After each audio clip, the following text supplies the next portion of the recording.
குறிப்பா தினையரிசி, வரகரிசி 2ம் சர்க்கரை நோய்க்கான ஒரு சிறப்பான தானியங்கள். இதில் என்ன சிறப்பு அப்படின்னா, நிறைய கனிமச் சத்துக்கள் இருக்கும். சர்க்கரையை வேகமாக இரத்தில் கலக்க விடாத லோ கிளைசிமிக் தன்மை இந்த தானியங்களில் உண்டு. அதை நம்ம உப்புமா மாதிரி செய்து, கிச்சடி மாதிரி செய்து சாப்பிடலாம், பொங்கல் மாதிரி செய்து சாப்பிடலாம்.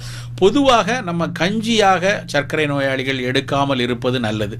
ஏன்னா கஞ்சியாக எடுத்தோன்னா அது வேகமாக இரத்தத்தில் கலந்து விடும்.